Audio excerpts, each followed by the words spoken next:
Hello, welcome to December 8th. It's Tuesday, day 8 of our COVID Christmas books. I'm Pauline. I run the Scrapbook Room, a mobile and online scrapbook store, and I offer inspiration and friendship in the Scrapbook Playroom, a private Facebook group that's made for paper crafters just like you. Let's get started. I've got a pile of masks here. You'd think it's Halloween, but it's not. It's Christmas, and we're all wearing masks. Did you ever think last Christmas that a year later face masks would become fashion statements? I like the masks available at our local pharmacy. They're $4.99 each, and I find that a steal. They're comfortable, they've got the wire, great masks. Where do you get your masks, and how many do you have? Do you change them daily? Which one's your favorite? I paid $5 for this one because I thought it was lightweight and it looks like it was cut off a bra or something. I've never worn it. What's the most you've paid or would pay for a mask? One of my favorites is this one. It was made for me by my friend Liz, a fellow scrapbooker. I like it because it's breathable, and again, it's got the wire, but also I'm in love with the fabric. It's by my fave scrapbooker, Tim Holtz. How could I not love it? And what can you tell about your favorite masks? Do you simply use disposables? And which side goes out, blue or white? And how many masks did you buy or make for Christmas gifts? If you're journaling in your album, tell how you feel about mask wearing. Do you believe masks help? Does it anger you to see people without masks? Do you think Santa is wearing a mask this year? You might also want to explain where you are required to wear masks these days. It might be of interest to someone reading your book in the future. I wish I had a diary from my great-grandmother about living through the Spanish flu. It would be interesting to compare the notes now that another epidemic has arrived in our world. Yeah, there's a lot to be said about masks, but even a picture is worth 1,000 words. Get a photo of you or a loved one wearing a mask, or you and your friends, depending on how many are in your bubble. Have fun with this prompt. If you've got a Christmas mask, of course you should wear it in your photo. Now I'll take a minute and show you my mini book. So once again, I'm ignoring the prompt for my mini book. Well, not really ignoring, but I'm continuing to try to show that you can still follow prompts without stepping out of your comfort zone if all you want to do is scrapbook. So today, I took a piece of green and white polka dotted paper, and it matches well with the trees on the opposite page. So I'll quickly put this in position, removing the score tape, handy dandy score tape. I'll put this in position here. I'm putting it up, and you'll see why. I have a reason for that. And I've got my mat that I will put on top. It'll be ready for a photo. And I will put a note on here later that says put lace photo here. So the page background was white, so it really just needed a little dressing up with some color. But even when I got this on, I felt the page was lacking something, so I cut 2 red strips to go down the page. I applied score tape to the bottom of each of these, but these aren't quite 1/4 inch wide. So you can see my tape is hanging off a wee bit. That could cause a problem if it starts sticking to the page on the opposite side, but I'll slightly tuck it on the edge before I lay it down. And I'll put it in position. It should be cut exact. Could have been over a little more, but that's okay. And the same with the piece for the bottom. This is just a good way to fill a page with a little something when you just have too much white space and don't really have anything you want to add. So I'll put this here, and I'm going to put this right over, even though there's a space, but my Santa should be able to hide that. And he's not actually, but, and again with the Santa, I only put the tape on the one side because I wanted to leave an opening for a photo to get tucked in here. So Santa, as you can see, he was fussy cut from one of the little page cutouts. So we're going to put him right like so. And he can go down there, and as you can see, the picture can still tuck under, like so. Now, I've got a little bit of stickiness, so I have this handy dandy little powder container. I've had it forever and ever. If anybody remembers Liquidation World, that was where I got it. It was a Martha Stewart product, and it just puts out slight dusting of powder. I don't really like it there, and it removes all the stickiness. So there we go. And now I'm not feeling any sticky. Now, even though I said I got this 100 years ago, I did notice that they are recently available at my wholesaler, so I will be bringing some into the shop, and I'll let you know when those have arrived. It's a wonderful thing. And if you don't have one of these, any talc or powder that you have at home will do the same thing. The reason for Santa here is that it'll tie in a bit with my title, December Days, because it's simply December, or perhaps you've got a photo of yourself in a plaid shirt. If it was for this year, I'd be tempted to make a little mask for Santa and use a photo with people wearing masks on the page. See, there's all kinds of ways to interpret the prompt. So this will go down here, and that will finish up this page.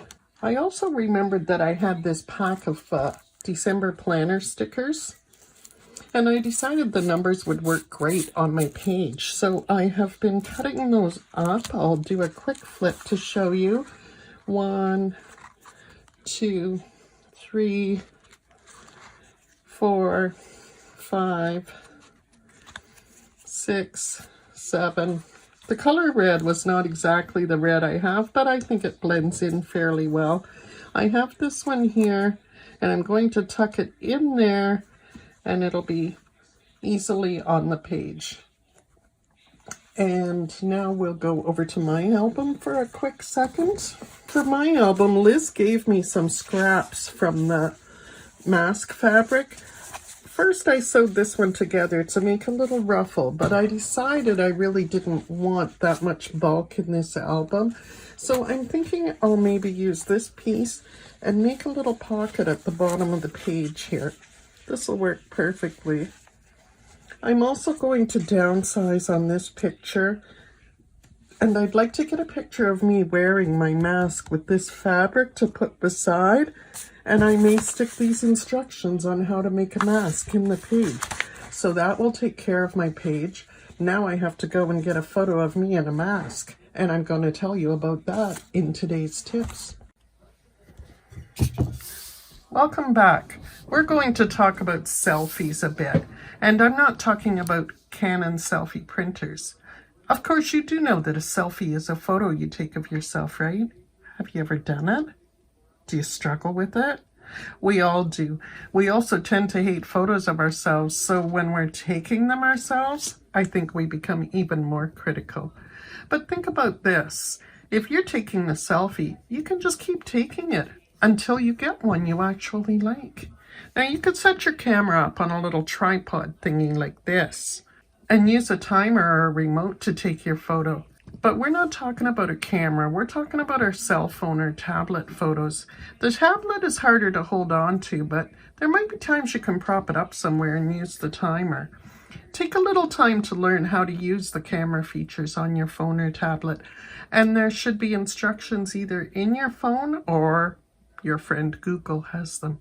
So go ahead and learn how to use your camera. Now, the first thing we're going to want to do here, this is an iPhone. We're going to turn the camera on. You can see we've got the white surface under here. The first thing we'll want to do is reverse our camera. You can see the little double circles here. Click. And now I'm looking at myself. You can see part of me in there. So now you're ready to take a photo. You'll see your image, of course, as I said, instead of the other side of the room. So setting the timer allows you to get your arm in position. On an iPhone, you'll find the timer where you activate the camera and touch On an iPhone, you'll find the timer when you activate the camera and touch the screen so that some icons appear at the top. Mine are showing. If they're not showing, just touch somewhere so that they show up there. So here's the little timer. I've got a choice of 3 seconds or 10 seconds. Choose one of these times and I'll do 3. And doing that is going to give you time to get into position. So then you're going to hold your arm up and to the right or left if you're left-handed. Practice this before you take an actual photo. See how if you move your body slightly, your arm doesn't look so obvious. So I'm going to show you the timer here, and then I'm going to show you some sample photos. So when you're ready to take the photo, you would click the button here. So if you're holding it, you would click here, and we're counting 3, 2, 1, picture. Probably with my mouth open. Ugh, bad. Let's delete. So when you're ready, you click the button and it's going to take a picture.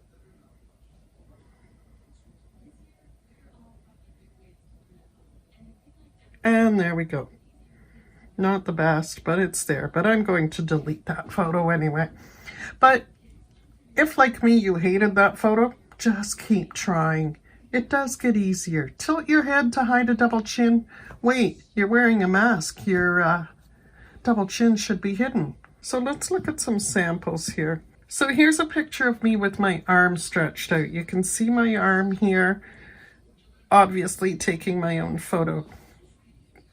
Now here I use the timer a little better. You can't see my arm. This could work. I could use it. And here I am in front of a mirror. Well, that could work, and I could say I took my own photo before I went out. I don't really like how my hands look out of proportion there, but we'll see. It could work. And then here I am by the Christmas tree. With this one, I did use my headphones and use the up or down button to click, and it takes the picture. That allows you not to have your arms so stretched out. It's easier to just click the shutter and have the picture without waiting for a countdown or anything. So that one works. A little dark. I could try it again in daylight if I wanted to have a better photo, but it'll work. And here I am back in my room again with the headphones, and my arms are down, and it could work. Now, if all else fails and you hate all the pictures of yourself, just lay some masks out on the table like so, and take a picture of them. I would say take them from above, just like this, and that's going to be the best kind of photo you can have. Or get someone else to take a photo of you wearing a mask. So there really are so many different things you can do with mask photos. Remember to tell about the rules for wearing the masks where you live too. We may be documenting this COVID Christmas, but what will someone looking at your album in 20 years want to know about the masks? I'm not sure exactly how the camera and timer works on an Android, but try it and see. It should be a very similar setup. And it's okay to be intimidated at first, but the thing about selfies is no one has to know how many pictures you took to get that amazing one, or at least one you can live with. Simply practice and delete the bad ones. And rest assured, taking selfies is a bit of an art. There are actual college courses on it. So don't fret that you're not a pro. Just get a photo of yourself in a mask. See you tomorrow.